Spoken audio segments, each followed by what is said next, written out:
अब प्रचण्ड भने त राक्षस भयो। अब उनले सक्दैन है यो कि एक दिन न एक दिन यिनी नासिन्छ भनेर त्यो लेखिदिएको थियो मैले। अब हाम्रो कमल थापाजीले के गर्ने भने यहाँको दुईटा बुढाहरूलाई ठाउँ नदिएर आफै अध्यक्ष बस्ने, ती दुईटा बुढालाई पनि ठाउँ दिनुपर्छ नि। जस्तो उहाँ इन्डियामा यी छिमेकी मुलुक पनि हेर्नु सक्नुपर्छ। अब प्रधानमन्त्रीको कुर्सीमा ऊ जानुपर्ने मोदीजीलाई प्रधानमन्त्री बनाउनु, यो हाम्रो नेपालको छिमेकीले नि के सिक्नु पर्यो भन्दा। दर्शकबिन नमस्कार, जिम्मेवार न्युज हेरेर बस्नुभएका सम्पूर्ण दर्शकहरूलाई हार्दिक स्वागत गर्न चाहन्छु। एउटा भनाइ छ नि, कुरा सुन्नु बुढाको, आगो ताप्नु मुढाको भने जस्तै अहिले पछिल्लो समयमा सूचना र प्रविधिको एउटा जेनेरेसनले गर्दाखेरि पनि मानिसहरू बुढापाकाहरूसँग भनौँ भन्दा पनि साथीभाइसँग पनि हामी थोरै कुराकानी गर्ने मोबाइल नेटहरूमा चाहिँ इन्टरनेटहरूमा धेरै समय दिइरहेका हुन्छौँ। र आज हामीले त्यस्ता कुराहरू भन्दा पनि एउटा इतिहास बोकेको मानिस जसले चाहिँ पञ्चायतकालदेखि राजनीतिक रूपमा लागेर उहाँले थुप्रै काम गर्दै आउनुभएको छ। त्यसैले गर्दाखेरि त्यति बेलाको समय कस्तो थियो, के थियो, सबै कुरा चाहिँ आज हामी कुराकानी गर्नेछौँ। हामीसँग हुनुहुन्छ आजको अतिथि मणिराज तामाङजी हुनुहुन्छ, उहाँलाई हामी स्वागत गर्न चाहन्छु। स्वागत छ बुवा हजुरलाई। धन्यवाद। तपाईँहरूले हिजोको दिनहरूबाट पनि धेरै कुराहरू चाहिँ अघिल्लो एपिसोडमा आएको कारणले गर्दाखेरि त्यो एपिसोडमा धेरै कुराहरू समेट्न पनि सकिन। दर्शकहरूले फेरि कुराहरू पनि तपाईँको आउनुपर्छ भन्ने दर्शकहरूको मागले गर्दाखेरि पनि आज हामीलाई हजुरलाई बोलाइरहेका छौँ। अनि त्यति बेला 2054 सालमा निर्वाचित भएर तपाईँका गरेका कामहरू पनि त्यो एपिसोडमा समेट्न सकेको थिएन। त्यसैमा आज हामी कुराकानी गर्नेछौँ। त्यति बेलाको समय म तपाईँलाई सम्झाउन चाहन्छु। त्यति बेलाको नेट इन्टरनेट त्यस्तो अवस्था के थियो त्यति बेलाको बुवा?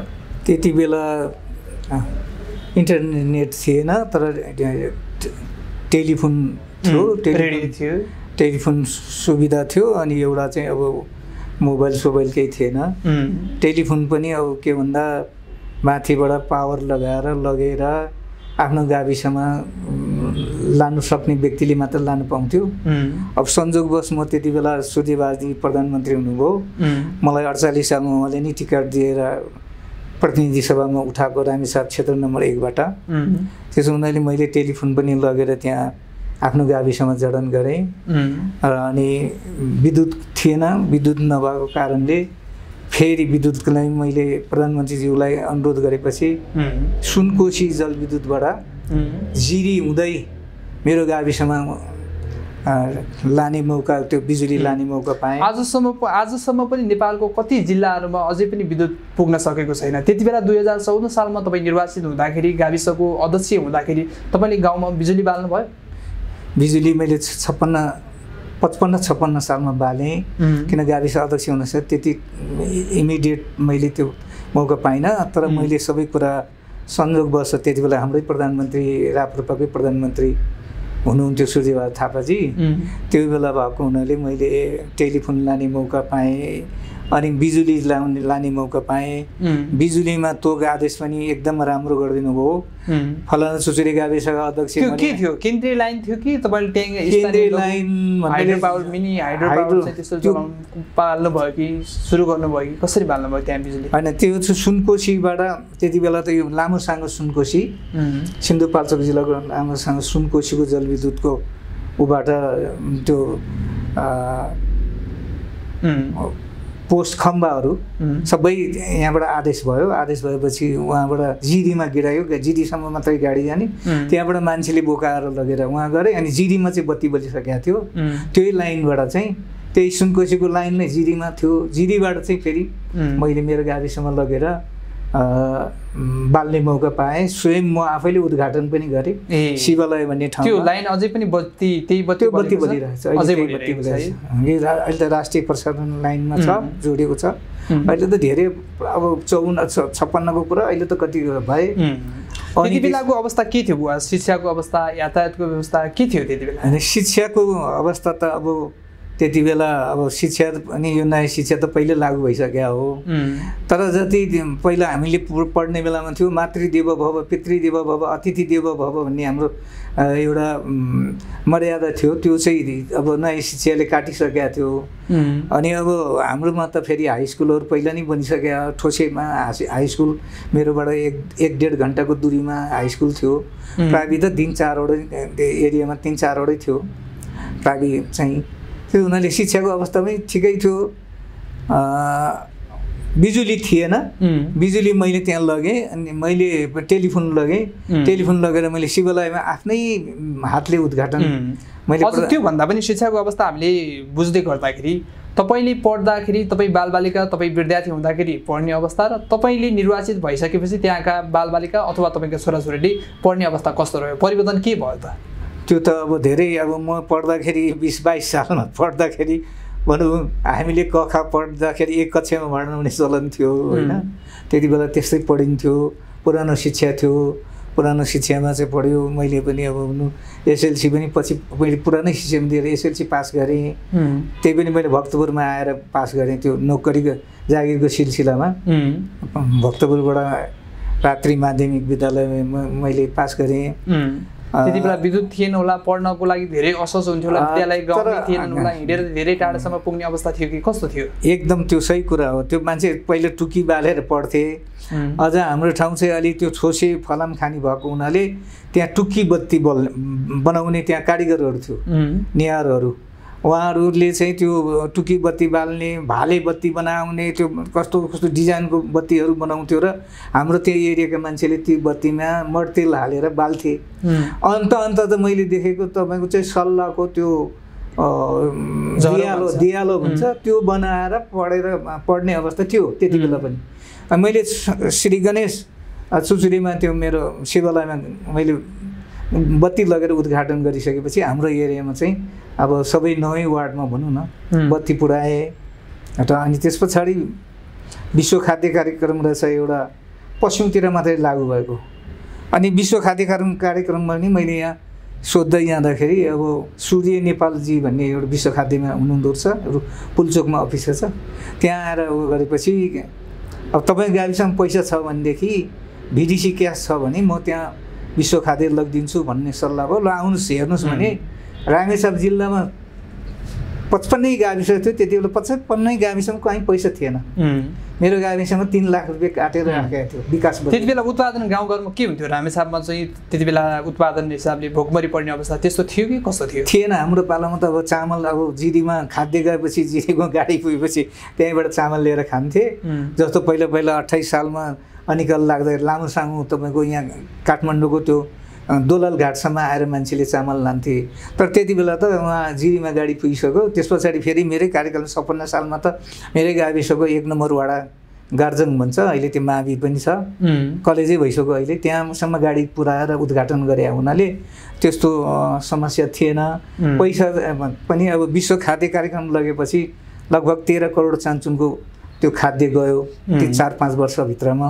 अनि 55 गाविसमा कहीँ पनि त्यो पैसा रहन्छ। मेरोमा 3 लाख काटेर राखेको थियो। सूर्य नेपालजीले मलाई ओहो तपाईँ त दूरदर्शी अध्यक्षजी हुनुहुँदो रहेछ, धन्यवाद भनेर मलाई अँगालो मार्नुभयो अनि धन्यवाद दिनुभयो। अनि त्यो खाद्य त्यति बेला गाउँमा अब निकै दुःख थियो, पैसा थिएन, चामलमा काम गर्न पाउने एउटा मान्छेले तपाईँको चाहिँ भनौँ न त्यो 21 किलोदेखि लिएर 51 किलोसम्म चामल राखे दिनको हाजिरी। किनभने विश्व खाद्य कार्यक्रममा त चामल दिने हो।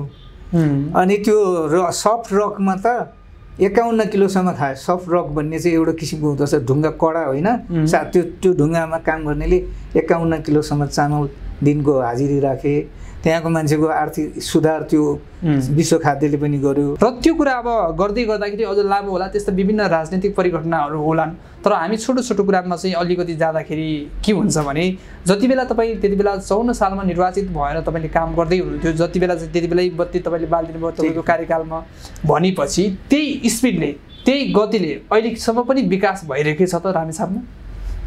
अहिले त अब धेरै जस्तो गाविसहरू अर्थात् गाउँपालिका भन्छ अहिले त अब रोड त पुगेका छन्। अब कच्चा पक्काहरू अलिक फरक छन्। अधिकांश अब 1-2 वडामा मात्रै नपुगेको होला, अहिले त वडा भनिन्छ क्यारे पहिला गाविसलाई। नभए त्यति बेला चाहिँ चुचुरे गाविस चाहिँ पहिलो नम्बरमा हामीले त्यो विश्व खाद्य कार्यक्रमले सहज भयो मलाई, त्यो लाने मौका पनि पाएँ, आफूले अब गर्नुपर्ने काम पनि भयो। त्यति बेला माओवादीको बिगबिगी अब म एक गेडा मैले त्यो 13 लगभग समथिङ 13-14 करोडको लगभग 14 करोड न 13 करोड त मामुली चामल गए। तर मैले एक गेडा पनि त्यहाँ मैले त्यसमा कुनै लापरवाही या आफ्नो स्वार्थको लागि त्यो 4-4वटा पिस त मैले हाल्नु लगाउँदाखेरि पन्जाबी छक पर्यो। ओहो यो अध्यक्ष मैले विकास करना है मेरे में हमारा गाउँ में सब लोड करो भनेको मलाई यसो हेरेँ त्यसरी लगेँ अनि त्यसरी इमान्दारीसँग काम गर्यो। अनि माओवादीहरूले अहिलेको मान्छेहरूले पनि कसरी काम गरिरहेको छ देख्नुहुन्छ? होइन अहिले त सुन्नमा आउँछु अब भनौँ 50% झ्वाम भन्छ के हो यो झ्वाम भन्ने शब्दहरू पनि होइन। अब आर्थिक प्रलोभनमा हो कि यो सङ्गठनको लागि हो कि पार्टी सिस्टम त छ। म पनि पार्टीमै काम गरेको मान्छे हो तर हाम्रो पार्टीमा त त्यस्तो अब 80% चाहिन्छ। मैले इन्जिनियर एउटा मुरली रञ्जित भन्ने लगाएको थियो सिँचाइमा रामेछापमा। अब कसैले भन्थ्यो अब पैसा खाएर चाहिँ लाने भन्थ्यो, एलडिओ लाँदाखेरि चाहिँ पैसा खाने अनि एलडिओ आफ्नो अनुकूलको लाने गर्थ्यो। मैले त्यस्तो पक्षपात म जिल्लाको अध्यक्ष पनि भएँ पार्टीको। त्यति बेला हाम्रो कमल थापाजी चाहिँ अब के अरे उप प्रधानमन्त्री तथा हुनुभएको थियो राप्रपा नेपालको। म जिल्ला अध्यक्ष पनि केन्द्रीय सदस्य पनि थिएँ। मैले लाँदाखेरि त्यस्तो एलडिओ लाँदाखेरि आज एलडिओलाई सर्व गर्दाखेरि यस्तो म कुनै पैसाको कारोबार भन्ने मसँग हुँदैन थियो। भ्रष्टाचारको म विरोधी किन भन्दा पृथ्वीनारायण शाहको दिव्य उपदेश के भने घुस लिने र दिने भनेको देशद्रोही हुन्, यिनलाई त जे पनि गरे भने ज्यानै लिए पनि हुन्छन् भनेर उल्लेख भएको त्यो मूल्य र मान्यतालाई मैले पृथ्वी पथको चाहिँ बारेमा मैले पहिले इतिहास पनि पढेको हुनाले मेरो विषय इतिहास भएको हुनाले त्यति बेलाको बजेट कतिसम्म हुन्थ्यो तपाईँको गाविसमा? कतिसम्मको? मेरो गाविसमा 5 लाखबाट सुरु भयो। म हुँदा पहिला 3 लाख रहेछ, म गाविस अध्यक्ष 5 लाख भयो र अनि 5 लाख भइसकेपछि 3 लाख चाहिँ विकास बजेट हुन्थ्यो। 2 लाख त्यति बेला तपाईँको केन्द्रीय नेतृत्वसँग पनि तपाईँ नजिक भएको मान्छे भएर पनि त्यति बेला अलिकति तपाईँलाई बढी पनि जान्थ्यो होला? त्यो जाँदैन, त्यस्तो पक्षपात हुँदैन। त्यस्तो हुँदैन थियो? त्यो पक्षपात हुँदैन थियो। खालि जति अरू गाविसले पाउँथ्यो त्यो 55 गाविस थियो त्यति बेला रामेछाप जिल्लामा। त्यो सेम एउटै केही तलमाथि हुँदैन थियो, त्यति नै बराबरी नै पर्थ्यो 5 लाख। त्यसरी मैले अब भनौँ पावर लगाएर मलाई चाहिँ बजेट हाल्यो पनि मैले अनुरोध पनि गरिनँ। मैले के गरेँ भन्दा एउटा बिजुलीको लागि गरेँ, अनि एउटा टेलिफोनको लागि गरेँ, अनि एउटा बाटोको लागि पनि गरेँ। बाटो त अब हुनु संयोगवश त्यो विश्व खाद्यको नियमै के रहेछ भने पैसा जुन गाविसमा छ त्यो भिडिसी क्यास चाहिने हुनाले मैले गाविसमा त्यसमा समन्वय रोल चाहिँ मैले के गरेँ भने एमालेको 36 जना, हामी 11 जना, 47 जनाको टिम। अब एमालेको उपाध्यक्ष चाहिँ एमालेको, म अध्यक्ष, अनि 2टा वडा अध्यक्ष हाम्रो थियो, अर्को हामी 3 जना थियौँ अध्यक्ष, अनि 4 जना हुन्थ्यो, 4 त्यहाँ 12-13 जना हामी जम्मा थियो, 11 जना भनौँ न। 8 जना एक वडामा सदस्य, 4 जना, 1 जना अध्यक्षको, अनि 2टा वडाको 10 जना, मबाट 11 जना थियो। तर के भने अब एमालेको त्यो उपाध्यक्षज्यूले पनि मलाई मद्दत गर्नुभयो, किनभने म विकास गर्ने मान्छे छ, उहाँले भ्रष्टाचार गर्दैन भने उहाँलाई विश्वास लागेको हुनाले नै होला। नभए हामीले त एक दिन पनि त्यहाँ कुर्सीमा बस्न नपाउने हो नि। 36 जना एकातिर भएपछि त मैले त्यो चलाउनै नसक्ने हो। तर मैले के गरेँ समन्वय गरेँ भने मैले जितेपछि मेरो सबै मेरै जनता हुन्, दाजुभाइ हुन्, मलाई नै सहयोग गरेको भन्ने मैले ठाने। यो काङ्ग्रेसको हो, यो एमालेको हो भनेर मैले त्यस्तो गरिनँ। अनि काममा पनि अब त्यो खाद्यको काममा पनि मैले कतै यसलाई देऊ काम यसलाई नदेऊ भनेर भने मलाई समन्वयमा के अरे अनुगमन पनि राखेको थियो। किनभने अब जसले नराम्रो काम गर्छ त्यसको परिणाम पछि त्यहाँ चामल खानेहरूलाई 27 दिन 17 दिन माओवादीले घुमाए। अब मलाई केही पनि गर्नु भएन माओवादीले पनि, किन राम्रो काम गर्यो भने केही पनि नगर्ने रहेछ। अझ संजोग कस्तो भने चौकी त्यहाँ जल्यो, त्यो चौकीमा पुलिस त थिएन, चौकी तल ठोसेमा आइसकेको थियो शिवालयबाट सरेर। तर माथि चौकी जलाउनु दिनु, संजोगवश म चौकीको अगाडि घरमा बास बसेछु, अनि बास बसेछु, म निधाएछु। पछि 11 बजेर कति 7 मिनट म बिउजिँदाखेरि चौकी डाङ जलिसकेको छ। अनि अब त्यो घरको जुन मलाई राख्ने घरको होटेलवाला हाम्रो एउटा दिलीप तामाङ भन्ने छ, उनलाई सोधेँ बाबु यो कसले जलायो चौकी भन्दाखेरि मलाई पनि डर पनि लाग्यो। मै त्यो अगाडि चौकीको अगाडि सुत्नु, बिचमा बाटो छ रोड, अब मै त्यो दिन जलाउँदा मलाई पनि आरोप लाग्ला भने त्यति बेला फेरि माओवादीबाट एकदम के अरे उसमा छ गुमनाममा। हजुर। अनि तर त्यति बेलाको तपाईँले गाविसको अध्यक्षको टिकट लिनुभन्दा पनि त्यति बेला तपाईँलाई माननीय बनाउने समेत चाहिँ त्यति बेला सबैको माग थियो अरे, तपाईँ पनि हुन सक्ने त्यो क्षमता थियो अरे, तर गाविसैमा तपाईँ अध्यक्ष हुन जानुभयो, कसरी, किन? होइन माननीय त्यति बेला यो समानुपातिक भन्ने थिएन। ए समानुपातिक त पछि यो 27 सालबाट यो समानुपातिक लागू भयो। हाम्रो जुन 24 सिट जितेर एकजना हाम्रो अर्को छुट्टै पाउँदाखेरि 25 सिट जिते, यो पछिको कुरा। अब त्यो 54 सालमा त्यो अहिलेको जस्तो समानुपातिक इत्यादि थिएन। अब फेरि एउटा कुरा के पनि हुँदैछ, तपाईँले ठिकै कुरा गर्नुभयो। लोकेन्द्र राजजी प्रधान पञ्चबाट आएर प्रधानमन्त्री हुनुभयो, राजाले ल्याउनु भयो स्वयं वीरेन्द्र सरकारले। तर म पनि गाविस अध्यक्ष भएको मान्छे, त्यति बेला एमाले भन्ने चाहिँ तपाईँको भनौँ न सारा संसार, वामदेवजी गृहमन्त्री तथा उपप्रधानमन्त्री, लोकेन्द्र राजजी प्रधानमन्त्री पहिलो सुरुमा 54 मा। त्यो बेलामा पनि भनौँ न अब मैले चुनाव जित्नु भनेको त धेरै इम्पोसिबल भयो, तर बाइचान्स मलाई जनताले त्यति बेला ठुलो माया गर्नुभएको छ। हजुर। अझ माओवादीले बुथबाट ल्याएको भोटमा 90 भोट पनि छाप लगाएर हालेछन् उनीहरूले, त्यो बच्चाहरू हालेर। त्यति गर्दा पनि मैले 150 भोट फरकले मैले चुनाव जितेँ। के थियो तपाईँको त्यहाँ विकासको अवस्था, तपाईँले काम गर्नु, नेतृत्वको शैली, तपाईँहरूको इमान्दारिता, त्यो आधारले तपाईँलाई चाहिँ दिएको थियो कि तपाईँको पार्टीको आधारले, राजनीतिक यो पार्टीले त्यति बेला चाहिँ जस मान्नु तपाईँले राप्रपाबाट प्रतिनिधित्व गरेर त्यहाँ विजयी हुनुभयो, राप्रपाको त्यहाँ धेरै पावर अथवा भनौँ चाहिँ धेरै जनताहरू थिए कि कस्तो थियो? राप्रपा भनेर भन्दा पनि मलाई व्यक्तित्वको आधारमा र मैले त्यहाँ एउटा बाटो आफ्नै सोलिङ गरेर आफ्नो बाटो निजी खर्चबाट 35-40 हजारको एउटा सोलिङ लगाएर मान्छे हिँड्नेमा घोडेटो बाटो बनाएको थियो आफ्नै पैसाले। अनि अब शिवालय त्यहाँ मन्दिर छ अहिले जुन कि घुस्मेश्वर 12औं ज्योतिर्लिङ्ग भन्छ। हाम्रो गुरु महाराज, राष्ट्रिय गुरु, उहाँ राष्ट्रको प्रथम गुरु मोहन शरणदेव आचार्यज्यूले चाहिँ त्यहाँ पत्ता लगाउनु भएको। अब त्यहाँ मैले चाहिँ लाखबत्ती पनि बालेको थियो। अब म अलिकति धार्मिकमा पनि उस भएको, मैले मन्दिर सन्दिर पनि आफ्नो सपनामा निकालेको हुनाले र अब यो मान्छेले अब मलाई त्यो विश्वास के लाग्यो भने राप्रपा भनेर त्यति बेला दिने चान्सै थिएन, किनभने 54-55 गाविसमा हामी 3 जनाले चुनाव दिए, जम्मा 4 जनाले जम्मा।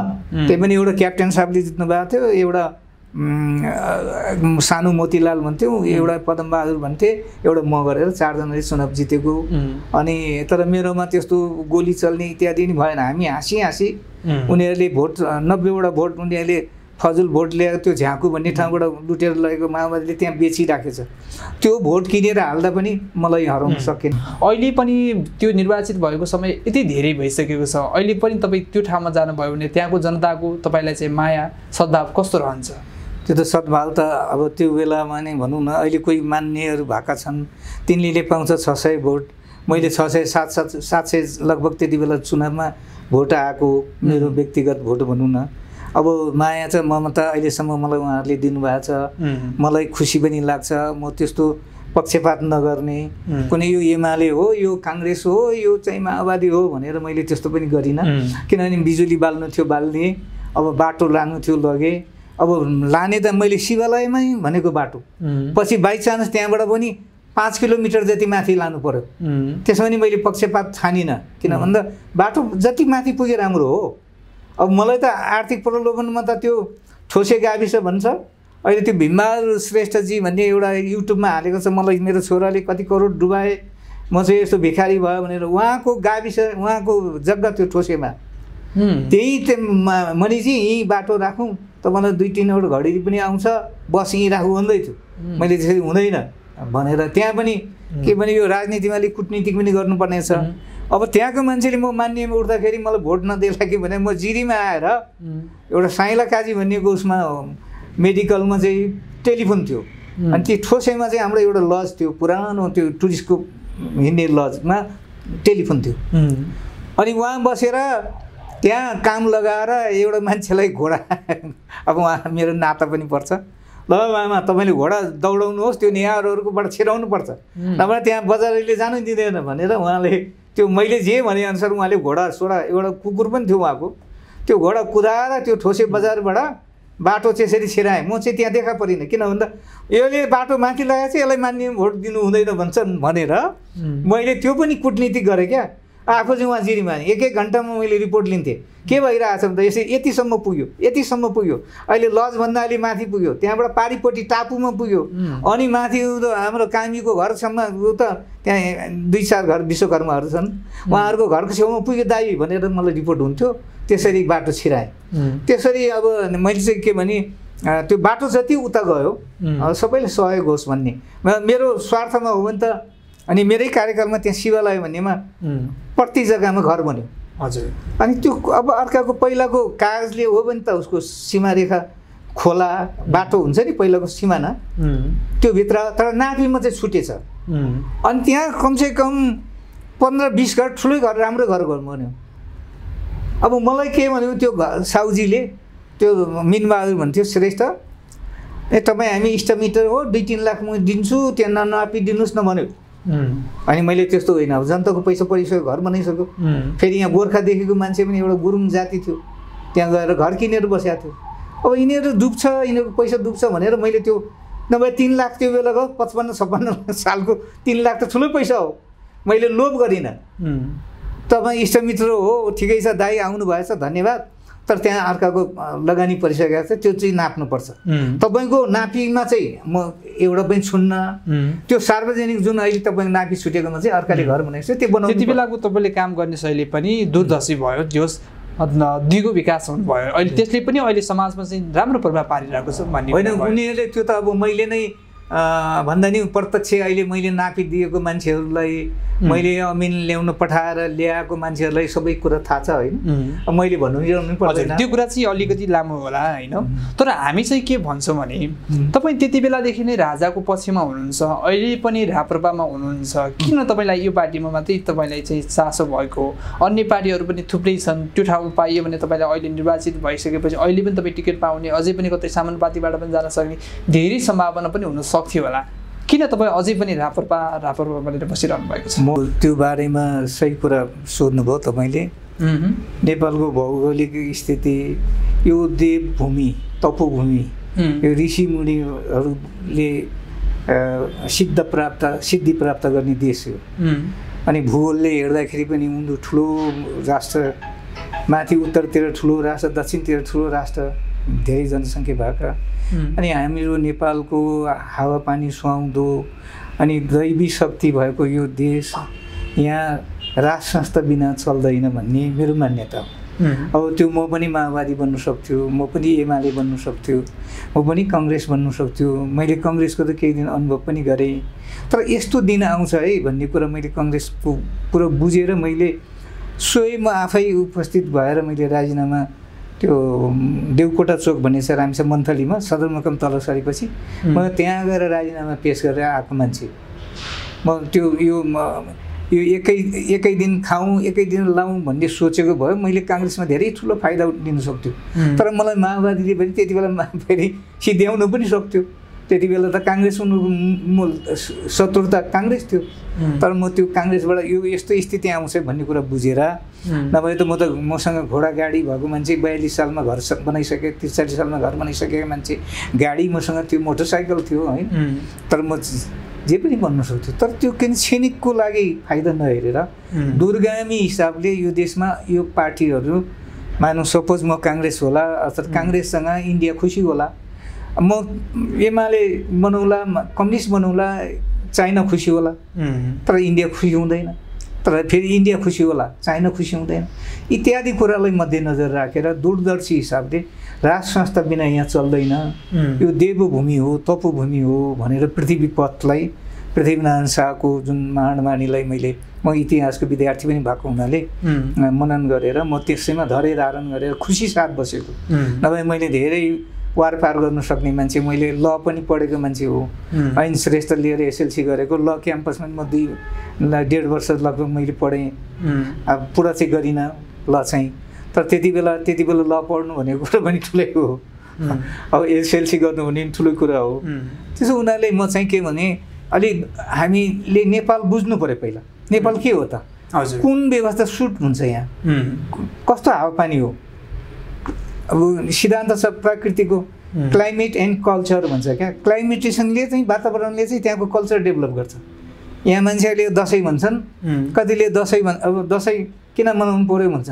नयाँ वर्ष लोसार मनाउनु पर्छ भन्छ। म त्यो होइन मेरो मान्यता, किनभने यो राष्ट्रले मागेको क्लाइमेटेसनले अब यस्तो फुलहरू भन्नु न, हाम्रो फुल्ने गोदावरी फुलहरू यो अहिले झलमल्ल हाम्रो राष्ट्रमा मात्रै हो, न चाइनामा फुल्छ न इन्डियामा पनि। अहिले त धेरैले अब प्रोफेसनमा गयो अहिले मान्छेहरूले त्यो लाउने कुरा अलग हो, तर पहिला हो भने हाम्रो नेपालमा यो हरेक फुलहरू फुलेको। अब कतिले त्यो कोकोमिन्डु भन्ने हुन्छ, एउटा टोटालोको फुल भन्ने, अब त्यो चाहिँ फुल उहाँ बिचरा टिबेटमा त फुल हुँदैन, त्यो यहाँबाट किनेर लगेर उहाँ त्यो चलाउँछ, त्यसले पनि फुल मान्छ। हाम्रो नेतृत्व शैली तपाईँको कुराकानी गर्दै गर्दाखेरि अब हामी चाहिँ केही धार्मिक आस्था पनि राख्नुहुन्छ, तपाईँले धर्म कर्ममा यति धेरै विश्वास गर्नुहुन्छ, तपाईँ आध्यात्मिक व्यक्ति पनि हुनुहुन्छ। धर्म कर्ममा अहिले चाहिँ विशेष गरेर नेतृत्व गर्ने मानिसहरूले त्यस्तो चासो नराखेको तपाईँ स्वयं आफैले पनि मूल्याङ्कन गर्नुहुन्छ होला, तर त्यति बेलादेखि नै तपाईँको हो कि धर्म कर्म विश्वास अहिले भएको हो कि के थियो तपाईँको धर्म कर्म के छ अहिलेको? होइन, मेरो धर्म कर्म त निरन्तर त मैले सपनामा सानो म 8-9 वर्षको उमेरमै मैले एउटा नजान्दाखेरि मूर्तिलाई मैले एक ठाउँ खन्ने, त्यो खनेर ल्याएर तल ल्याउने मेरो बुद्धि अलिकति बिग्रेछ र अब म बच्चै त्यो 9 वर्ष लागेको रहेछ। अब यो म अहिले नेवा समाजलाई पनि म सादर नमस्कार गर्दछु, म स्मरण गर्दछु। किन भन्दा मेरो म पढ्ने ठाउँमा ठोसी बजार भन्ने चाहिँ नियारहरूको समुदाय, उनीहरूले त्यो गणेश पूजाहरू गरेको त्योहरू देखेको, त्यो मूर्ति पूजा गरेको देख्थेँ मैले स्कुलबाट आउने जाने उनीहरूको घरबाट। अनि मलाई पनि के लाग्यो भने म त्यो माथि जङ्गलमा मैले भेटेको मूर्तिलाई तल ल्याउँछु भनेर मैले घर छेउमा ल्याएँ, ल्याउँदाखेरि मेरो गल्ती भयो। त्यसैले गर्दा मेरो घरको मेरो आमा पनि मैले गुमाउनु पर्यो। अनि आमाले पनि सपना नराम्रो देख्नु भएछ, मैले पछि सपना यस्तो यस्तो हो भनेर देखेपछि फेरि त्यो मन्दिरलाई अहिले मैले आफैले आफ्नै लगानीमा करिब अहिलेको हिसाबमा त 50-60 लाखै पुग्ला, तर त्यति बेला व्यक्तिगत लगानीमा त्यो मन्दिरलाई स्थापना भयो। त्यो कस्तो छ सार्वजनिक, जस्तो कि तपाईँको व्यक्तिगत कुल देवतालाई पुजिने मन्दिर होइन, अब इष्ट देवता मतलब मेरो घरै माथि भयो 30 हात भने 30 मिटर जति 90 फिट जतिको दूरीमा त्यो पर्छ। गुराँस लाली गुराँस छ, लाली गुराँसले त्यो शक्तिपीठलाई उसको जराले त्यो जुन भुवनेश्वरी देवी छ, अनि भुव भनेको पृथ्वी हो, पृथ्वी भनेको माता देवी भनौँ। अब भुवनेश्वरी हाम्रो गाउँघरमा चाहिँ भूमि पनि भन्छ। भूमि भनेको मान्छेलाई कतिलाई थाहा छैन, भू भनेको पृथ्वी हो, पृथ्वी मातै हो, तर कतिले अब भूमि मात्र भन्दा केटा हो कि केटी हो भन्ने हुन्छ, तर मेरो विचारमा चाहिँ केटी नै हो उहाँ, होइन। अनि भुवनेश्वरी देवी राखेको, अनि जगद्गुरुलाई लगेर मैले त्यहाँ नामाकरण पनि यो मैले गल्त बोलेँ कि गरेँ कि भनेर यहाँ मैले भिडियो पनि बनाएको छु जगद्गुरुको। उहाँलाई लगेर उहाँ जानुभयो, उहाँ 5 पटकसम्म त्यहाँ दर्शन गर्न जानुभयो। जगद्गुरु जुन यो राष्ट्रको जगद्गुरु मोहन शरण देव आचार्य। त्यो मन्दिरको अहिले के छ त, शक्ति के छ अहिले? अब के शक्ति भन्दा त्यहाँ चाहिँ अब यो विगतमा 1-2 चोटिको इलेक्सनमा गाविसको चुनावमा पनि वडाको चुनावमा पनि त्यहाँ दर्शन गरेर भोट मागेपछि त्यो मान्छे मिस्टेक भएन, दुईटैले जित्यो, काङ्ग्रेसले पनि जित्यो, काङ्ग्रेसले जित्यो 2 चोटि। किनभने त्यो जे माग्यो पनि पुग्ने, त्यहाँ फेरि चोरी हुँदैन। चोरी मैले खुल्लै राखेको छ, ढोका छ 1-1.5 लाखको यहीँ काठमाडौँमा लाग्यो, तर त्यो ढोका खुल्लै राखेको छ। किन भन्दा त्यो साङ्लो मात्र लाउने, चाबी नलाउने। त धर्म गर्ने मान्छेले, कर्म गर्ने मान्छेहरूले होइन, खानपिन त्यसपछि गएर उठाइ बसाइ बोलीचाल सबै कुरामा चाहिँ ध्यान दिनुपर्ने कुराहरू पनि त्यस्तो मान्यता छ कि साँच्चीकै त्यो हुनैपर्छ त? त्यो मान्यता भनेको तपाईँको भित्र अब नियत ठिक हुनु पर्यो, तपाईँमा सफा हुनु पर्यो दिल, होइन। अब फलानालाई मार्दैन खाने भन्छ, ए देवी व्रत बस्ने भन्छ, त्यस्तो कुरालाई पनि हजुरले चाहिँ केही कुरा, ए देवी फलानालाई चाहिँ मारिदेऊ, मलाई चाहिँ धनी बनाइदेऊ, अब मलाई चाहिँ बोलिदेऊ भनेर म चाहिँ माग्दा पनि माग्दिनँ। मैले जति सकेको गच्छेले अब यो धान्य पुर्ने अब आउँदैछ, अब उँभौली भन्छ नि, अब यो चाहिँ अब उँभौली हुन्छ। अब बर्खाकोमा मान्ने चाहिँ उँधौली हुन्छ। अब चाहिँ अब उँभो जान्छ नि, अब भेडा गोठाहरू, अब यो धान्य पुर्ने म जान्छु, त्यहाँ आफ्नो गच्छे अनुसारले चढाउँछु। प्रतिबद्धता पनि गरेको छु मैले। त्यति बेला देवीसँगमै अब सपनामा संवाद भयो, मलाई पनि लिएर जानु पर्यो। मैले काठमाडौँ अब कर्म क्षेत्र पनि हुँदो रहेछ। त्यसरी अब जस्तो दोलखाको भीमसिंह रामेछापको रामेछापबाट अब दोलखामा ल्याएर कर्मस्थल, अहिले दोलखाको मात्रै भीमसिंह भन्छन्, तर हाम्रै एउटा रसनालु गाविस भन्ने ठाउँमा उहाँ उत्पत्ति भएको। त्यहाँ ढाक्रेले पत्ता लगाएर फेरि उहाँ त्यहाँ अब चिन्नेले चिन्छ नि माल, अनि दोलखा जानु भएको छ। अब दोलखा भनेको त जिल्लै फरक हो, तर पनि दोलखामा चाहिँ नेहारको बसोबास, दोलखामा लगेर अहिले दोलखाको भीमसेन जहाँ पसिना आयो भने देशमा राष्ट्रमा के हुन्छ भन्छ नि, त्यो अब कर्मथलो हुँदछ देउताको पनि। अब म पनि जन्मिएँ चाहिँ मेरो गाउँमा, म कर्मथलो, म अहिले गोकर्णेश्वर नगरपालिका बसेको 42 वर्ष भएछ, घर बनाएकै 42 वर्ष भयो, 43 वर्ष म बसेको, 1 वर्ष अगाडि त त्यसै बस्यौँ भनेपछि कर्मथलो पनि चाहिँदो रहेछ। त्यसो भने भगवान्ले त त्यस्तो कर्मथलो जन्मथलो हुन्छ। म पनि फेरि अब बेला बेलामा आउँछु, माता म चाहिँ तपाईँले लिएर जानु सक्दैन, किन पालन गर्नुपर्छ तपाईँले। जस्तो अब राजनीति गर्ने मान्छेले के खानुपर्छ, कहाँ बोल्नुपर्छ, के गर्नुपर्छ, अब मैले राजनीति फेरि इन्ट्रेस्ट आफू होइन। तर यो तपाईँले धार्मिक आस्था जति छ नि त्यो त विशेष गरेर ब्राह्मण समुदायमा बढी त्यस्तो प्रचलन देखिन्छ कि, तर तामाङ समुदाय आदिवासी भन्दा पनि फरक नपरेला होइन तामाङलाई त। तपाईँहरूले पनि यसमा चाहिँ ब्राह्मण जस्तो सबै कुराहरू धार्मिक आस्था बोक्नु भएको छ कि तपाईँको समुदायमा कस्तो छ अझै यसको चाहिँ धार्मिक आस्थाहरू के कस्ता छन्? होइन, हाम्रो धार्मिक आस्था भन्नाले त अब अहिले नाम त के राखे, यो आएर यो बहुदल के यो दल के गणतन्त्र आएर आदिवासी भन्ने दलित भन्ने यो शब्दहरू पनि मलाई त्यो पनि मन पर्दैन। हामी प्रकृतिको धर्मको पुजारी हो। अब हाम्रो भनौँ न कालिन्चोक भगवती, अहिले त्यहाँ पाखरी मेरै थरको मान्छे पुजारी छ तपाईँ कालिन्चोकमा। दोलखामा चाहिँ नेहारहरू छ। अब यो साँखुमा वज्रयोगिनीमा त्यो पूजा, त्यो रथ चलाउने बेलामा तामाङै चाहिन्छ त्यहाँ, यो वज्रयोगिनी जहाँ हाम्रो मर्दाखेरि पनि त्यो वज्रयोगिनीले अगाडि ल्याएर जान्छ। आदिवासीको हाम्रो मूल धर्म भनेको त के भने ठुलो रुख भए, ठुलो ढुङ्गाहरू भए, ठुलो पानीको मुहान भए, हाम्रो पूजा गर्ने प्रकृति पूजा हो। यो हिन्दू धर्म भन्ने अहिले जुन शब्द गाँसिएको, त्यो हिन्दू भन्ने कहीँ पनि शास्त्रमा लेखिएको छैन। वैदिक सनातनी धर्म। अब सनातनी भनेको बाबुबाजेले के मानेर आयो होइन, हुनु त परिमार्जन त गर्नु सक्छ समय अनुकूल। अब पहिला चाहिँ मान्छे 3 दिनसम्म भोकै बसेर व्रत गर्थे, अहिले 1 दिन बस्ने भयो। अहिले हुँदा हुँदा 1 घन्टा 2 घन्टा बसे पनि हुन्छ भन्ने पनि भएको छ। त्यो समयले गरेको कुरा, त्यसलाई मान्नै पर्दछ होइन। त्यसो हुनाले हाम्रो त्यो रम्बुले भन्ने ठाउँ छ, दोलखा जिल्लामा पर्छ, त्यहाँ पनि मेरै थरको मान्छेको चाहिँ देवी, त्यहाँ कमसेकम 1200 बोका पूजा हुन्छ, बलि दिन्छ। रम्बुले भन्ने ठाउँ है, त्यो तामाङ पाखरी नै छ, त्यहाँ तामाङै पुजारी हो। यस्तो रुखमा चाहिँ उहाँ निक्लिएको देवी त्यहाँ रम्बुले देवी त। अनि दोलखामा चाहिँ मात्रै नेहार छ। यता कालिन्चोक भगवतीको चाहिँ अहिले जुन कालिन्चोक भनेर खुब आउँछ नि युट्युबमा, त्यहाँ मेरै थरको पाखरिङले नै पुजारी हो त्यहाँको, त्यो कालिन्चोकको। अनि अब कति ठाउँ अब बुढा सुब्बामा मगरहरू छन्, गोर्खामा गोरखकालीको मगरहरू पूजा गर्ने पुजारीहरू आदिवासी नै भनौँ न हामी। अब अहिलेको शब्दमा आदिवासी भनौँ, नभए म चाहिँ नेपाली भन्न चाहन्छु। हजुर, पृथ्वीनारायण शाहले 4 जात 36 वर्णको फुलबारी भनेको छ। यो फुलबारीमा जन्मेको हामी सबै नेपाली हो। पहिलो प्रथम नेपाली हुनु पर्यो, त्यस पछाडि नेपाली पछि जात वर्ग विशेषमा जाला, हामी सम्पूर्ण नेपाली हो होइन। तर यो पृथ्वीनारायण शाहको क्वेसन पनि तपाईँले जोड्नुभयो, सन्दर्भ जोड्नुभयो भनौँ न। तर तपाईँको पहिचान पनि, सबैको आचार, सबै कुरा व्यवहारहरूमा पनि त्यस्तै देखिन्छ। पृथ्वीनारायण शाहको त धेरै मान्छेहरूले उहाँको चाहिँ कसैलाई पनि नचिन्ने, मन नपर्ने कोही पनि हुनुहुन्न। पृथ्वीनारायण शाहले देशलाई दिनुभएको योगदान सबैलाई त्यो चाहिँ एउटा सम्मान हुन्छ नि सबैको। र तपाईँले पनि अझै पनि पृथ्वीनारायण शाहको पहिचान चाहिँ तपाईँले आफूमा पनि देखाउन चाहनुहुन्छ, किन छ, के छ कारण त्यस्तो? पृथ्वीनारायण शाहको म त अघि नै मैले भने हिस्ट्री, मैले चाहिँ इतिहास लिएको मान्छे परेँ। पृथ्वीनारायण शाहको एकीकरणलाई हेर्दाखेरि उहाँ मान्छे धेरै दूरदर्शी, उहाँ शक्ति पनि भगवान्कै सायद उहाँ गुरु गोरखनाथ बाबाले उहाँलाई के दही सही दिनुभएको, अझ खुट्टामा लागेर नखाएको हुनाले नभए पृथ्वीकै एउटा चक्रवर्ती राजा हुन्छ भन्ने पनि कतै पाइन्छ, त्यो इतिहासमै लेखिएको छ।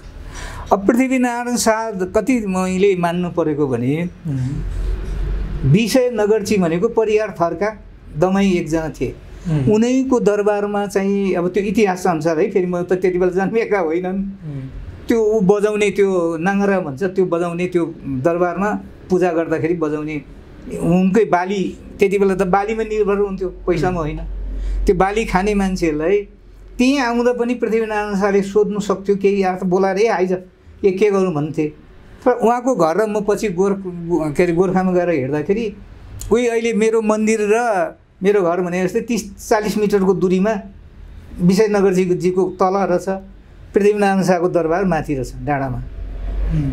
पृथ्वीनारायण शाह जब कीर्तिपुरको लडाइँमा हारेपछि त्यो कालु पाण्डेको आँखा साँखा फुटेपछि अनि विजयनगरजीका बेलुका साँझ पख तल झरेर गएछन्। ए विजयनगरजी हाम्रो त यस्तो यस्तो भयो, अब जर्नेलाई चोट लाग्यो आँखा फुट्यो भने ठुलै कुरो हो नि त होइन, अब जित्न नि सकेन भन्दाखेरि ठ्याक्कै विजयनगरजीले यस्तो राम्रो भित्र उहाँ नबोलिकन गएर भित्रबाट 1 रुपियाँ त्यति 1 मोहर रहेछ, त्यो मोहर ल्याएर भित्र एउटा टालोमा रहेछ, टालो खोलेर सरकारलाई पृथ्वीनारायण शाहलाई त्यहाँ आफ्नै घरमा उहाँलाई राखेर गोर्खामा 12,000 धुरी छ। हजुरले त्यो 12,000 धुरीलाई धुरी कर लगायो भने अहिले भन्यो भने अब ट्याक्स भनौँ न लगायो भने त्यो 12,000ले तपाईँले अनि त्यो पैसा पनि आउँछ, तपाईँले चिताएको कुरा पनि लडाइँ पनि युद्ध पनि सफल जित्छ भनेर विजयनगरजीको सल्लाह। अनि उहाँ पनि झसङ्ग भए चाहिँ क्या अरे जस्तो लाग्छ अब त्यो हेर्दाखेरि, त्यो इतिहास हेर्दाखेरि ओहो सही कुरा हो। 12,000 धुरी रहेछ त्यति बेला त्यहाँ। पहिला हाम्रो पालामा पनि हाम्रो गाउँमा धुरी कर भन्ने हुन्थ्यो, 1 रुपियाँ होइन 1 मोहर कति 1 सुका लगाउँथ्यो पहिला 1 सुका 22-24 सालतिर हामी स्कुल जाने बेला भने त्यो 1 सुकाबाट बढ्दै 1 रुपियाँमा आएको थियो। पछि 30 सालतिर 1 रुपियाँमा कति आयो धुरी कर भन्थ्यो। अनि 12,000 धुरीबाट पैसा उठाएर पृथ्वीनारायण शाहले त्यो जे भने अनुसार उहाँ तल काशीमा गएर ससुराली त काशी, अब यो कस्तो छ भने अब राजनीतिमा हरेक कुरा पनि जोडिएको हुन्छ। एउटै उहाँहरू भारद्वाज गोत्रको रहेछ अनि काशीको राजा काशीको नरेश भन्थे। अनि उनले छोरी दिनलाई इच्छा लागेको यो उत्तर पन्थ भन्छ के अरे उत्तर उसमा चाहिँ यो धर्म संस्कृति बचाउने चाहिँ यही पृथ्वीनारायण शाह हुन्छ भन्ने बुझेको रहेछ काशी नरेशले। अनि छोरीलाई काश्यप गोत्र चाहिँ उसलाई बनाएर के अरे पृथ्वीनारायण शाहलाई काश्यप गोत्र बनाएर भारद्वाज गोत्रबाट काश्यप गोत्र बनाएर आफ्नै छोरी दिएर पठाएको। अनि पछि यहाँबाट पैसा लिएर गएर फेरि उहाँले चाहिँ त्यो हात हतियार बनाउने त्यहाँबाट यो जुन अहिले मुसलमान भन्छौँ हामी होइन, अब यहाँको मुसलमानलाई पनि त्यो कारिगरलाई पनि पठाएछ र पछि उहाँले त्यो उहाँहरूलाई पनि साथैमा लिएर अनि यो तपाईँको छेक्कम्पर भन्ने साइडको तिब्बतबाट एकदम पीडित, तिब्बतमा त कस्तो कानुन भने तपाईँको यहाँनिर ठिङ्ग्रो हाल्ने यस्तो उठेको बस्नुपर्ने। हाम्रो त यहाँ अहिले ठिङ्ग्रो हाल्दै पुलिसले यहाँ खुट्टा माल्छ नि, त्यस्तो होइन। तिब्बतमा त खडा कानुन खडा, कति मार्थे त्यस्तो कानुनबाट अनि राजाले जात दिने भाइले भात दिने भनेको मुस्ताङतिर भोटे हो नि त, तर गुरुङ लेख्छ नि पृथ्वीनारायण शाहले जात दियो। तपाईँ हामी अब एउटै भयो होइन, तपाईँ र हामी जुठो चलाएर एउटा भात चलाएपछि भाइमा आयो, भाइले भात दिने राजाले जात दिने सक्ने त्यो बेलाको त्यो एउटा परम्परा रहेछ। अनि नभए त्यहाँ गुरुङ अब मुस्ताङतिर हेर्नु त सबै गुरुङ, मनङ्गे सबै गुरुङ मान्छे भोटे। त्यसो हुनाले पृथ्वीनारायण शाहले तिनीहरूबाट पनि छेक्कम्परतिरको उहाँहरूले पनि सहयोग गरेर अर्थात् जोडेर उनीहरू लडाइँ गर्नु पनि गएको छ तल मधेससम्म। हजुर त्यसो हुनाले इतिहास थुप्रै छ, त्यो कुरा सुन्दै जाँदा अझ धेरै समय नै लजाउँछ होला बुवा होइन। तर तपाईँको विश्लेषण अनुसार तपाईँले भविष्यवाणी गरेपछि धेरै कुराहरू चाहिँ ठ्याक्कै त्यही भएको कुराहरू पनि भनिन्छ, धेरै मानिसहरू त्यही भन्नुहुन्छ। हिजो बाबुरामको भविष्यवाणी गर्दाखेरि ठ्याक्कै त्यही हुन गयो भन्ने कुरा पनि देखिन्छ। अब यो साँच्चीकै बाबुरामको घटना थियो या थिएन यति मात्रै भन्नुहोस्। मैले बाबुराम लिएर गएको कुरा त अस्तिको उसमा मैले भनिसकेँ। बाबुरामको कुरा चाहिँ हाम्रो यो सर्वदलीय थियो, त्यति बेला चुनाव भएको थियो नि, यो 76 चुनाव त स्थानीय चुनाव भएको हो नि पहिलोचोटि, त 10-12 वर्ष 14 वर्ष त चुनाव भएन। त्यो बेला म अब जिल्लाको सभापति पनि थिएँ। त्यो भन्दा पनि बाबुरामको कुरा भन्दा पनि आज चाहिँ हजुरले प्रचण्डको भविष्यवाणी गरौँ त भन्ने कुरा छ कि प्रचण्डको भविष्यवाणी के हुन्छ होला अब प्रचण्ड मैले त अब तपाईँलाई कस्तो मलाई अप्ठ्यारो पार्नुभयो भने प्रचण्ड भन्ने मान्छेले नाम राखेर त्यो अघि मैले एउटा कुनै मान्छेलाई एउटा पनि भनेको थियो, तपाईँको नाम ठुलो हुन्छ किनभने रामले उहाँ जाँदाखेरि लङ्कामा जाँदाखेरि अब त्यो कसरी तर्ने भन्दाखेरि हनुमानजीलाई थाहा रहेछ उहाँ रुद्र अवतार हो, शिवजीको अवतार, तर त्यो तीर्थयुगमा त्यो नाम ठुलो भन्ने कुरो तीर्थयुगमै प्रमाणित भइसकेको छ। अनि प्रभु मलाई थाहा छ तपाईँ धन्न नमान्नुहोस् यो समुद्र तर्ने उपाय भनेर उहाँले जय श्रीराम भन्ने लेख्नुभयो ढुङ्गामा।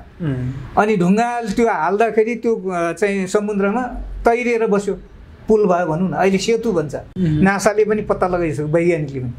त्यो सेतु तडेर जाने। अब त्यहाँ रामलाई के लाग्यो भने ए बाबा मैले पनि एउटा ढुङ्गा हाल्नु पर्यो भनेर लुकेर यसो उनको लागि मैले फेरि फिल्ममा हेरेँ क्या, फेरि शास्त्रमा पनि छ। अनि यसो ढुङ्गा हाल्छन्, रामले डुब्छ, हनुमान दौडेर आउँछ, प्रभु के गर्नुभयो भने ए हनुमानजी मैले ढुङ्गा हालेको देख्नुभयो? देखेँ। अनि किन डुब्यो? तपाईँ अहिले निमित्त मात्रै हो, तीर्थमा राम भएर आएर तपाईँ यो पापलाई उ गर्ने मात्रै हो। तपाईँको अहिले तपाईँ निमित्तको त काम हुँदैन नि, कार्यकारी भन्दा हो निमित्त हो भनेर त्यही बेला प्रमाणित भएको छ। यो तपाईँको अब दलितले पाठ के पढ्नु हुँदैन भनेर त्यो परशुराम अवतारमा दलितले एकसँग पाठ गरेछ। अनि तर यो कुरा तपाईँले अलिकति शास्त्रसित जोडिँदै गर्दाखेरि अब मानिसहरूले चाहिँ अहिलेको युवाहरूले चाहिँ के भन्न थाल्नु भयो, के भन्न थाल्ने भनेर आज अलमलमा पढ्नुहुन्छ होला। अब प्रचण्डको राजनीति के हुन्छ? राजनीतिमा अहिले चाहिँ उहाँ प्रचण्डलाई त मैले अब तपाईँको कुरा ल्याएँ, पहिलोचोटि प्रधानमन्त्री हुँदाखेरि नै अनि मैले त्यही अघि जोड्नु खोजेको, प्रचण्ड भन्ने उसले नाम नराखेको भए, पुष्पा कमल दाल भनेको भए ऊ यहाँ माथि आउने नै थिएन। अघि मैले रामको नामले जुन निमित्त भने नि, किनभने प्रचण्ड भनेको एउटा त्यो कुमारको हातको के अरे महादेवको छोरा जेठा छोराको नाम कुमारको हातको त्यो भालाको नाम प्रचण्ड। तपाईँलाई अब क्लियर हुनुहोस्, प्रचण्ड। अनि शिवजी सत्यदेवी स्वर्ग भएपछि स्वर्गीय भयो, त्यो उसमा यज्ञमा हाम फालेर मरेपछि ससुराले नै आफ्नो बाउले अपमान गर्यो महादेवलाई भनेर उहाँ मरेपछि उहाँले बोकेर हिँड्यो। त्यही बेलामा तारकासुर भन्ने राक्षसको चाहिँ त्यस्तो बिगबिगी आएछ। तारकासुरले के मौका छोप्ने स्थिति गरेछ नि, अब यो बुढाले बिहा पनि गर्दैन महादेवले, अब यही मौकामा चाहिँ म अमरत्व प्राप्त होस् भनेर म माग्नु पर्यो भनेर वर माग्नु भनेर वर मागे। यो शास्त्रको कुरा है, फेरि मैले जन्मिएको त होइन नि फेरि। अनि वर माग्दाखेरि मलाई अमरत्व दिनु पर्यो भने होइन, यो मिल्दैन, यो मानिस जन्मेपछि मर्नुपर्छ। अब राक्षस पनि मर्दैछ नि त, आखिर भगवान् त मर्दैछ, कृष्ण भगवान् मरेन नि त, राम मरेन नि त्यस्तो यो हुँदैन भनेपछि ल त्यसो भए हजुरको पुत्रले मेरो वध गर्ने होस् भनेर उनले वर मागे।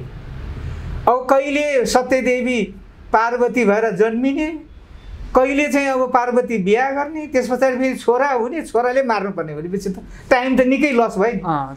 तिनै लोक प्रचण्डको राजनीतिक अब सुन्नु न, त्यही जोड्न खोजेको छैन होला, त्यहाँ राजनीतिक सुन्नु न, छोटो तरिकाले बुझ्नु म राजनीतिक जोड्नै खोजेको प्रचण्डको। अनि त्यो उसले चाहिँ मौका छोपे, अनि तपाईँकै पुत्रबाट वध होस् भने मेरो मृत्यु होस् भनेपछि तथास्तु भने।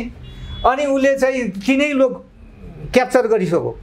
अनि पार्वती हिमाचलमा जन्मिएर पार्वती बिहा गरेर ल्याएर छोरो त्यो कुमार जन्मिएर उनको हातमा जुन तारकासुरलाई मार्ने हतियारको नाम प्रचण्ड भन्ने भाला, त्यो यस्तो लामो भाला हुन्छ, माथि यस्तो किसिमको हुन्छ, त्यो भालाले त्यो तारकासुरलाई वध गरेको हुनाले यो अन्त अब प्रचण्डजी त बाठो बाहुन। अब यिनले राति राति त्यो मेरो विषयमा पूजा पनि गर्थ्यो होला, यत्रो ठुलो टिका लाउँथ्यो नि, एउटा सानो लगायो भने बाहुन भन्छ भनेर उनीहरूले ठुलो टिका लाउँथ्यो प्रचण्डले, मैले अन्दाज गरेँ। अनि उहाँ पहिलोचोटि प्रधानमन्त्री हुँदाखेरि मैले के लेखेँ भने कमेन्टमा, कलो ब्राह्मण राक्षस हो, यो चाहिँ तारकासुरको अवतार हो यो मान्छे, भस्मासुर तारकासुर अनि महिषासुर, दसैँमा मान्ने चाहिँ महिषासुर, त्यो बनाउँछ नि देवीकोमा, त्यो मार्छ नि, त्यो चाहिँ महिषासुर, तारकासुर भन्ने चाहिँ त्यो। अनि यो मान्छेले अब छलकपट के गर्यो भने प्रचण्ड भन्ने नाम राखेपछि त त्यो भालाको नाम त अब जस्तो मान्नु रकेट उड्छ नि, यत्रो आगोको मुस्लो उडेर जान्छ नि माथि, त्यो शक्ति प्रचण्ड गर्मी भएछ भन्छौँ नि हामीहरू हो। त्यसो हुनाले उसले नाम के राख्यो भने त अघि मैले तपाईँको नाम पनि गणेश होला सायद होला, हजुरको नाम गणेश भएको पनि त्यो गणेशले गर्दा नाम तपाईँले खानु भएको छ अहिले, त्यो मेरोबाट ठक्को आएको म भन्छु। मेरो नाम पनि मणिराजबाट, मेरो नाम पैसा नभए नि नाम चाहिँ मणिराजबाट मलाई सबले मान्ने भएको होला। त्यसो हुनाले नाम ठुलो हुन्छ। अनि यो प्रचण्डले के गर्यो भन्दा आफ्नो नाम प्रचण्ड राख्थ्यो। अनि कहिलेकाहीँ त ज्ञानेन्द्र सरकार पनि हो प्रचण्ड भन्थ्यो पहिला अन्डरग्राउन्ड हुने बेलामा, होइन प्रचण्ड भन्ने के हो अब त्यसरी ऊ बाहुन उनी बाठो। अनि मैले कमेन्टमा के लेखेँ भने शिवसेना भनेको पृथ्वीनारायण शाहले बनाएको सेना त शिवसेना हो, शिवरात्रिमा बढाइ हुन्छ नि टुडी खेलमा, शिवरात्रिलाई शिवजीलाई दिएको सलामी। हजुर अब यो मलाई राक्षस हो कलो राक्षस भने यो चाहिँ तारकासुरको अवतार होला भने त अब मेरो छोरा त आर्मीतिर काम गर्ने कता कताबाट आर्मी त्यो कमेन्टमा चाहिँ कता सुनेछ त्यहाँ है। अब शिवजीको ऊ चाहिँ नेपाल आर्मी भयो शक्ति शिव सेना। अब प्रचण्ड भने त राक्षस भयो। अब उनले सक्दैन है यो एक दिन न एक दिन यिनी नासिन्छ भनेर त्यो लेखिदिएको थियो मैले त्यो कमेन्टमा है। फेरि त्यो उसमा होइन यस्तो बोलेर होइन। अनि त्यो अब अहिले यसो हेर्दै जाँदा नासिँदा माओवादी नै सिद्धिएछ हिजोदेखि त अब मैले के भनिरहनु पर्छ है। अब सिद्धियो नि अब माओवादी भने माओवादीको नाम। देशमा अहिले चाहिँ जेएनजीहरूले सरकार पछिल्लो समयमा बनाएको जेएनजी सरकार त्यसपछि गएर अब जेएनजीहरूले नयाँ पार्टीहरू खोलेर देशमा चाहिँ अब विकास गर्छु के गर्छु भनिरहेको छन्। यति बेला जेएनजीहरू पनि एउटा उत्साहको साथमा अब हामीले के गर्छौँ है भनेर आइरहेका छन्। सबै युवाहरूलाई बुढापाका सम्पूर्ण देशवासीहरूलाई के भन्न चाहन्छ हजुरले? होइन म जेएनजी भाइ बहिनीलाई प्रथम कुरो मेरो धेरै धेरै धन्यवाद छ। उहाँहरूले ज्यान गुमाउनु परे पनि एउटा परिवर्तन ल्याइदिनु भयो। यो देशमा सुशासन थिएन, व्यवस्थित थिएन, भ्रष्टाचारले चरम सीमा नागेको थियो, अन्य अत्याचारले चरम सीमा नागेको थियो। तिनलाई ठिक ट्र्याकमा ल्याइदिएको उहाँहरूले अझै म फेरि पुनः धन्यवाद दिन चाहन्छु। अब के भन्दा देश माटो चिन्नु सक्नु पर्यो, नेपाल के हो भन्ने चिन्नु सक्नु पर्यो। बुढा पुरानोले त अब इतिहास पनि पढेको भोगेर पनि आएको तिनले बुझेकै छन् नेपाल भन्ने। तर जेएनजी भाइले पनि नेपाल चाहिँ देश कस्तो हो त, नेपाल कस्तो माटो हो, यहाँ त दैवी शक्ति भएको ठाउँ हो। यो जोतोले त्यो आँखा लगाउँदैमा यहाँ केही हुनेवाला हुँदैन। भगवान्को एकैछिनको लीला त हो नि। एकैछिनमा पहिरो जानु सक्छ, एकै दिनमा चाहिँ आकाशै झर्ने भनौँ न, आकाश त झरेको अहिलेसम्म छैन। त्यस्तो किसिमको दैवी शक्ति भएको देश हो। त्यसलाई नै चिन्तन मनन गरेर राम्रो मान्छेहरूलाई सल्लाह लिएर जेएनजी भाइ बहिनीहरूले एकैचोटि त अब सक्दैन, किन भन्दा अब सबै कुरा बुझ्नु पर्यो, परिपक्व हुनु पर्यो। तर अब अहिलेको जमानामा यो डिजिटलको जमाना हो, त्यसमा नि म मान्दछु। अब कतिले त यो लामो मेरो अन्तर्वार्ता पनि सायद उहाँहरूलाई बोर लाग्नु छ, तर सुन्यो भनेदेखि उहाँहरूले बुझ्यो भनेदेखि मैले त किनभने अनुभव गरेर आएको 17-18 वर्षमा मैले चाहिँ एउटा भनौँ 7-8वटा गाविसको चाहिँ इन्चार्ज हुँदै आएको, चौकीको इन्चार्ज हुँदै आएको मान्छे। मैले सिपाहीदेखि काम गरेको मान्छे, अनुभव छ। मैले अनि अब गाविस चलाएको मान्छे, माननीयमा उठेको मान्छे, मेरो अनुभव पनि छ। र मैले 2-4वटा भविष्यवाणी पनि अघि मैले मोदीजीको कुरा गरेँ। मोदीजीले के लाला बनाएर एउटा मिस्टेक गर्नुभयो। मेरो आत्माले म विश्व हिन्दू महासङ्घको केन्द्रीय सदस्य भएको नाताले मैले विश्लेषण गरेको, नभए अब उहाँ आदित्यजी पनि हामीले विश्व हिन्दू महासङ्घमै भएको नाताले मैले यो कुरा भन्न थालेको, नभए म अरू जस्तो आफ्नो क्षमता नपुगेर पनि होइन। के भन्दा त्यहाँ शङ्कराचार्यहरूलाई पनि उहाँले ल्याउनु भएन, राजा हिन्दू सम्राटले पनि बोलाउनु भएन, आदित्यनाथले बोलिसक्नु भयो पत्रकार सम्मेलनमा पहिल्यै, तर उहाँको कुरा काट्नुभयो। आखिर त्यही अयोध्यामा चुनाव भएको प्रष्ट उदाहरण छ। अब हाम्रो राजनेताहरूले पनि के कुरा भन्नुभयो, कमल थापाजीले एउटा मिस्टेक गर्नाले गर्दाखेरि त इन्डियामा स्वयं एउटा आफूभन्दा साह्रै जुनियर मान्छे अमित शाहलाई अध्यक्ष बनाउनु भयो पार्टीको। उहाँले के अहिलेको रक्षा मन्त्री छ नि, उहाँले अध्यक्ष छोडिदिनु भयो। अब हाम्रो कमल थापाजीले के गर्ने भने यहाँको 2टा बुढाहरूलाई ठाउँ नदिएर आफै अध्यक्ष बस्ने। ती 2टा बुढालाई ठाउँ दिनुपर्छ नि। जस्तो उहाँ इन्डियामा यी छिमेकी मुलुक पनि हेर्नु सक्नुपर्छ। राजनेता हुने भन्ने मान्छेले, हुन त मैले उहाँ यो त बितेको कुरा हो। अब इन्डियामा अहिले उहाँ रक्षा मन्त्री हुनुहुन्छ, उहाँले अध्यक्ष छोडेर अमित शाहलाई अध्यक्ष दिनुभयो। अब प्रधानमन्त्रीको कुर्सीमा जानुपर्ने मोदीजीलाई प्रधानमन्त्री बनाउनु भयो। यो हाम्रो नेपालको छिमेकीले नि के सिक्नु पर्यो भन्दा आफूभन्दा मुनिको मान्छेलाई पनि प्रधानमन्त्रीको टिकट त्यहीँ दिएर जितेर मोदीले आज 14-15 वर्ष राज्य गरिसक्यो भने यहाँका नेता बन्छु भन्ने, देशको सेवा गर्छु भन्ने मान्छेले आफै अध्यक्ष हुनुपर्ने, आफै प्रधानमन्त्री हुनुपर्छ भन्ने त्यस्तो पनि त्यहाँ छिमेकीलाई हेर्नु सक्नु पर्यो। राजनाथजीले त्यत्रो त्याग गर्नुभयो। राजनाथले आफू अध्यक्ष अमित जुनियर मान्छेलाई बनाएर आफू राजनाथ चाहिँ अहिले उहाँ रक्षा मन्त्री हुनुहुन्छ। यो छिमेकीको नाताले भनेको मैले फेरि कुरा किनभने बाइचान्स त्यसो हुनाले अहिले आदित्यनाथले जुन भनेको कुरा नमान्दाखेरि मोदीजीले आफ्नै त्यत्रो अयोध्यामा चुनाव हार्नु पर्यो अनि सीता या राम के अरे हनुमानको एउटा चिङ बनाइदिएको भयो त्यो मूर्तिमा नेपालबाट त्यत्रो ढुङ्गा लग्यो अहिले कहिले भन्छ हिरा हो भन्छ के भन्छन् त्यत्रो लगेर त्यसमा केही बनाइदिएन त्यो ठुलो अहमले गर्दाखेरि आज इन्डियाको स्थिति त्यो छ त्यो हामीले यो छिमेकीको राजनेताहरूले बुझ्नुपर्ने कुरा मैले बुझेको कुरा म सानो मान्छेले मेरो विश्लेषणमा त्यस्तो लाग्छ त्यो कुरा नेपालको राजनेताले पनि बुझ्नुपर्ने छ त्यो कुरा नेपाली जनताले बुझ्नुपर्ने छ जेनजीहरूले पनि बुझ्नुपर्ने छ भन्ने कुरा भयो आजको बसाइ हामी यति नै गर्छौँ है धन्यवाद ल अब म तपाईँलाई फेरि पनि धन्यवाद दिन चाहन्छु अब जिम्मेवारी भन्ने टिभी चाहिँ के यो च्यानलले चाहिँ राम्रो प्रगति गरोस् जिम्मेवारी भनेको रेस्पोन्सिबिलिटी लिन सकुन् त्यसको जिम्मेवारीको पुरा कर्तव्य पालन होस् होइन भन्दै म पुनः फेरि कुनै ऐन आगामी दिनहरू पनि हजुर आउनुहुनेछ फेला यस्तो बोलाउनु भयो भने आएर 2 शब्द मन्तव्य व्यक्त गरौँला धन्यवाद हस् त हस् धन्यवाद